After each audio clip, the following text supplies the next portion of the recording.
Hey there, everyone, and welcome to the 7th day of Squatchmas. Now, tonight, we're going to step back in time to 1958. And I want to let you know up front, I decided once I read this email, I was not going to change anything about the ways the submitter wrote her email. I did not fix verb tenses or anything grammatical. But I just believe her voice is the most authentic if I read it the way she wrote it. I think you're going to like it. Are you ready? Yeah, me too. Let's do this.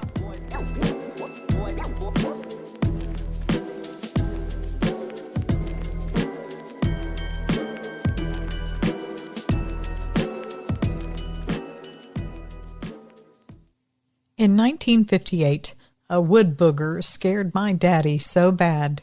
He stopped the beating he was in the middle of giving me, and then he ran off. This was in Williamsburg, Kentucky, 1958. We wasn't living in the town, though.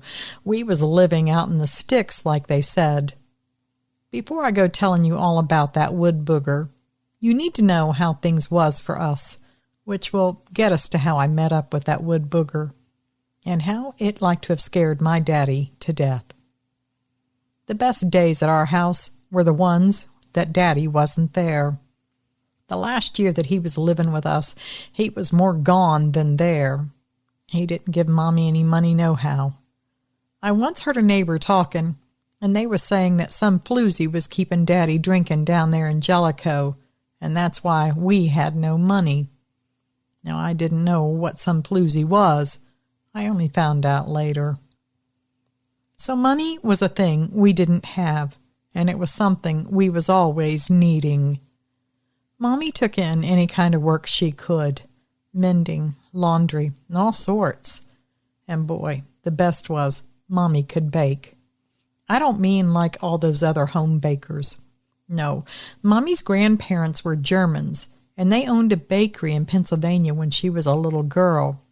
She worked there, and she learned from them. There was brides from all over the county that came to Mommy 'cause her wedding cakes looked prettier, and people swore they tasted better than the bakery in town. Well, we kids thought so too. The big money maker for her, though, was always Christmas. She took orders for batches of cookies, pies, cakes, and anything that could be whipped up and baked. We had us a chicken coop, and that gave us a lot of eggs, though eggs could be hard to come by in the winter. But somehow we always got enough for Mommy's baking. Me and my older sister Maggie, we would ride our bikes and go deliver orders. The people were paying 5 to 10 cents extra for that when they ordered from Mommy. When we delivered, Mommy would always tell us if we were getting the rest of the money from the people or not. She had a little book that she wrote all of that down in. She kept that and all the money hidden in a jar. She hid it up in her water bath canner in the kitchen. Daddy never touched a thing in that kitchen that he couldn't just pick up and shove in his mouth, so it was the safest place around. That week of Christmas, we were all off school, and we was helping Mommy all day. Looking back, we had such a good time with Mommy in the kitchen. Yeah, it was work, but it didn't feel like it. We knew what the money would be going to, so it made it worth the work. The night before Christmas Eve, me and Maggie had been out all day since early morning, riding all over, dropping all the stuff off to the peoples. It was getting dark, and we just had a couple things left to go out and drop off. Me and Maggie rode so far, then we split up going our separate ways, 'cause we had opposite directions. I went and made my first delivery. Then I was heading over to the second one, when all of a sudden this car pulls up, and it cuts me off. It's dark, and I didn't know who this was. Then the driver's side door opened, and I saw by the silhouette, I knew from the hat, that was my daddy. I was taken something bad by fear. Seeing my daddy, well, I'd learned that was almost never a good thing. It looked like someone was with him in the car, but I wasn't really looking over there. I had my eyes on my daddy. This was happening along the road that runs by the Cumberland River. Back then, there were lots of woods everywhere through there. Not so much now, I hear. When Daddy got out and I knew it was him, I started to get afraid, and I tried to pick up my bike and turn it around while I was straddled over it. But he stomped over and caught me before I got the bike turned around so I could ride away. Daddy grabbed me, and he started shaking me like I'm a rag doll. He was wanting to know how much money I had collected already, and where is it, and he tells me I best give it to him, or he's going to whip the hide right off of me. I wasn't answering him fast enough to his liking, I guess. He jerked me right off my bike. The paper bag that I still had of stacked cookies in my basket went flying, and the bag busted open. The cookies were now all over the road and over in the grass. The whole time, Daddy was shaking me like I was some piggy bank, and he was trying to get his last penny back out of it before he got a hammer. My head was whipping back and forth so hard, I like to near got whiplash. You have to think, this was happening on a very dark country road. There were no street lights. The next house was more than a quarter mile away, probably. The only light was the ever-ready camper's flashlight that I had tied onto my handlebar so I could see where I was going. It was still on with my bike on the ground. I saw the light was shining down more than out, but it was still on. Daddy was still shaking me and telling me I'd better give him that money. But land's sake, I couldn't even answer him. He was shaking me so hard. So he got mad and he slapped me good and hard. I think I was seeing stars, and I don't mean the ones up in the sky either. I took a breath and I tried to answer him, but he slapped the tar right out of me again so hard I bit my lip and my tongue. I tasted blood. I was crying real loud now, and I remember asking him to please stop, but he kept slapping me. Then he grabbed me, and he slapped me so hard I turned around and I was hitting the trunk of his car. I would have slid straight down to the ground if he hadn't caught me again. He pushed me up and pinned me against the car. He was saying things like he was going to find that money one way or another. He started checking my coat pockets. All those years, I wasn't knowing why it was my daddy's breath stunk the way it did. But I was going to find out when I grew up. I found out it was the smell of dirty alcohol. I didn't know it then because we was in a dry county. No alcohol anywhere. I was young, and I was shielded. I didn't know that people went down just a few miles to Jellicoe, and they got all the alcohol they wanted there in Tennessee. Now, I told you, I didn't know what a floozy was. You know, for the longest time, my little self thought a floozy was some kind of alcohol drink that you bought down in Jellicoe. I smelled that stinky breath on him that night. I was scared something terrible of my daddy. And I was so sad, and I was mad all at once. I knew if he took any of that money, Mommy then wouldn't be able to pay Santa's elves for our Christmas presents. And that's where she said some of the money was supposed to go. From there, she was going to get our pantry stocked up so we had food. So if Daddy took that money, Mommy wasn't going to be able to pay the elves tomorrow when she went to town with our neighbor. And that meant we wasn't getting anything for Christmas and all sorts of other bad things. With all the shaking, yelling, and slapping going on, that was all my 8-year-old brain was crying on about. I didn't realize that the money I had tucked way down in my pocket of my dress was just a small bit of the whole amount Mommy got. I didn't and couldn't understand that. I didn't care if Daddy wanted to slap me all night. Just don't take the money, Daddy, please. But what could a little girl like me do to stop him? Well, we know the answer is nothing. Nothing I could do at all.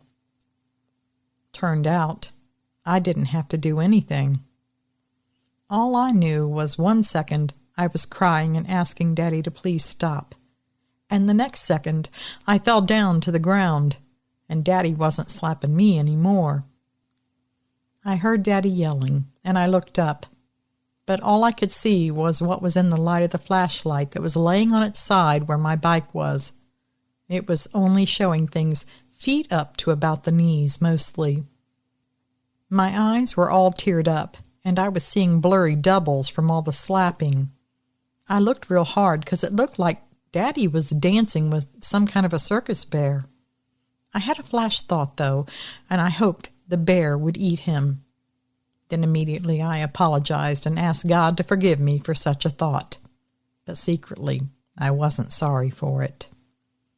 I thought then that I was hearing some woman screaming from somewhere, and then the woman was screaming my daddy's name. And I know that I reckon I did hear that. Ways later I found out I was right. There was someone with Daddy in the car that night. But that's another long story. But that woman was over there screaming her head off. She saw the dancing bear too. What actually happened with Daddy and the dancing bear, I'm not sure. I don't know if it grabbed Daddy or what, or if he just saw it. 1 second I'm where I ended up when he let go of me, leaned up against the bumper of his car.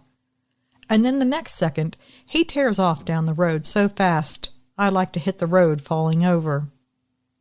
I don't know what it did to Daddy, if anything. Maybe Daddy just got a look at it, and he was all for getting away as fast as he could. But the thing I knew was he left me there. He left me on a dark country road at night with a bear or, well, something. Something that was bad enough to scare the man that I had heard people in town call the meanest man in Laurel County. He just left me, and I was so scared and shaking I could hardly move. For a few seconds I thought any second was my last. I was about to be eaten up by that big old dancing bear. And at the time, I didn't know what else to think of it as. But I kind of knew that it really wasn't a bear. I had seen things enough to know for sure. That was not some man, and it didn't look like no bear that I ever did see either. Everything in my little world had just exploded. I had just gotten the snot slapped right out of me. The cookies I was supposed to deliver and get more money for were everywhere, all over the road. There was this big hairy thing, and my daddy had just left me on a dark road with something so scary that he ran from it. I was backing up like a little crab does. I was trying to get away from it. I think I was planning to stand up and run at some point. I'm not sure what I was thinking of doing. I saw it come down near my bike. I saw its legs and knees in the flashlight. It bent, and it picked up a frosted sugar cookie. I saw its head, big football-shaped head, covered with fur everywhere. Its eyes were all shiny and dark in the flashlight. The hands were huge, twice sized of any man I ever saw. It picked up cookie after cookie and ate them. And it was eating real slow, like it wasn't sure about what it was eating. Like maybe it was thinking about it as it chewed. Later I thought maybe it had never had sugar before. I can't begin to guess. I was scared, something terrible, but I needed my bike. If I was going to make it home, I had to have my bike. I got the courage up, and I told it, "Go on, take the cookies, but go away, please." It looked over at me. It did it real slow. It looked surprised, like it had forgotten all about me. It was eating cookies the whole time. There were cookie bits falling right out of its ugly mouth. It looked at me for just a couple seconds. Then it turned and went back to eating the cookies off the ground. Then it did a little walk, like a duck. It was following the cookies as they had flown all over where the bag tore open. It had waddled a few feet away, and I got brave and reached out for my bike. I was shaking, but I couraged up, and I leaned over, and I grabbed the handlebars of my bike. I'm not sure what happened. Maybe I made a noise or something, because in a split second, my bike was suddenly over on the other side of the road. The flashlight was now turned off. It never worked again. I was there in the dark with this thing, That wasn't a man, and neither was it a bear.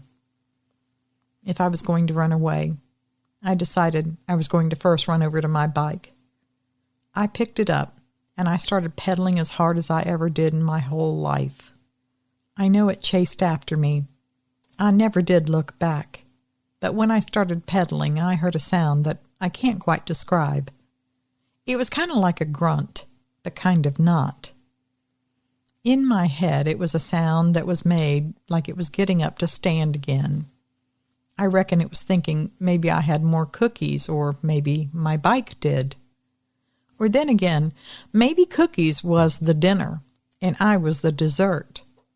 I will never know, but I swear on my mommy's grave, I felt whooshes of air behind me, like it was grabbing at me.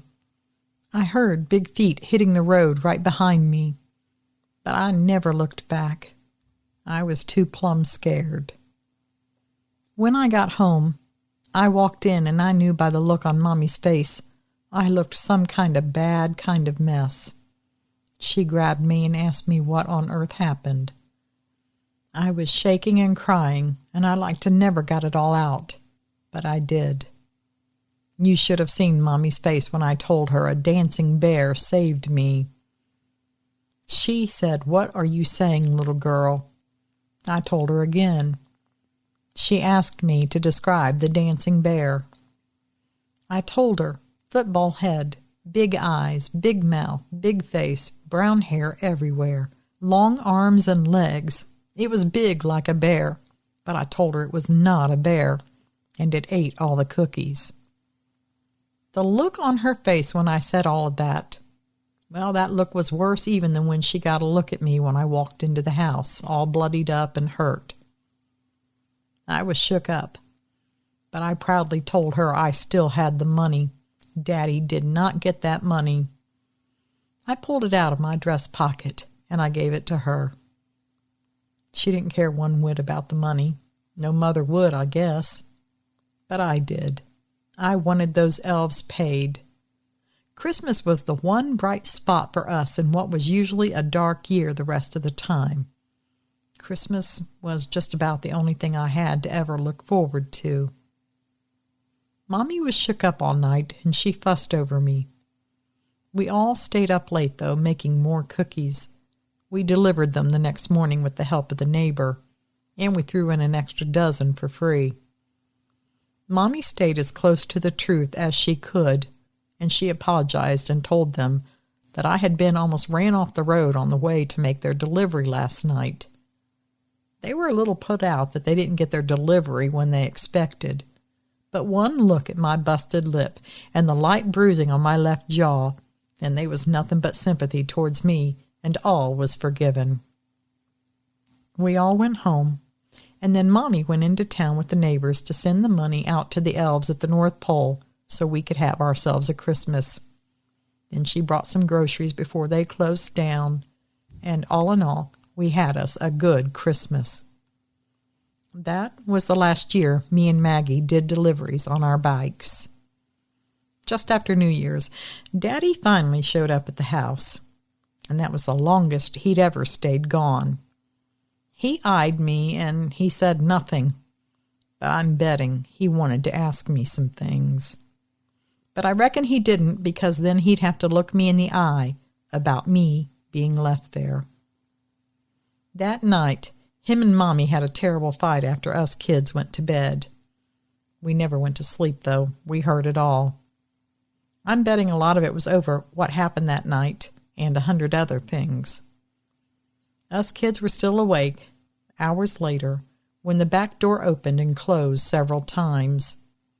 We looked out, and Daddy was carrying his stuff to the car. There was one final slam of the door, and the meanest man in Laurel County, Kentucky, was finally out of our lives, and we was all the better for it. In time, I learned all the secrets, like why Daddy's breath smelled sometimes, and what a floozy really was. I learned, also, there were no dancing bears around us, just something called a wood booger. When I heard the stories about wood boogers, I got scared all over again, just like I was that night. I knew when they was talking about them one night at a dance that was what was there that night on the road. It must have come out of the woods. And the way people was talking about them, well, it's a wonder I'm here at all. Then lots of time later, I figured out that what we called a wood booger is the same as the rest of the world's Bigfoot. And then it all made some sense finally.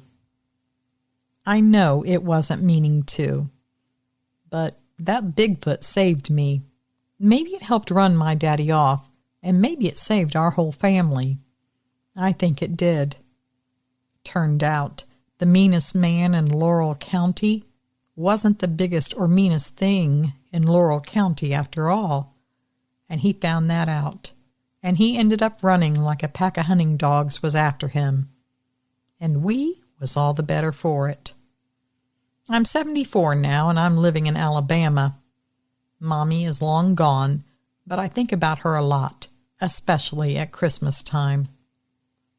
Nance, I hope this wasn't too much, and I'm hoping that you can do something with it for your Squatch show at Christmas. Thanks a lot. You can call me the baker's daughter.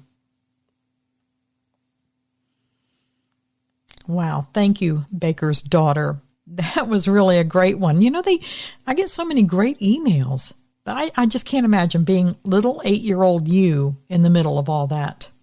I'm glad something good came of all of it. All right, well, I do hope you enjoyed it as much as I did, but I think it's time to put the 7th day of Squatchmas down in the books as closed and done. We will be meeting up here again tomorrow, of course, and until we do, please always remember, absence of proof is not proof of absence. Thanks for listening.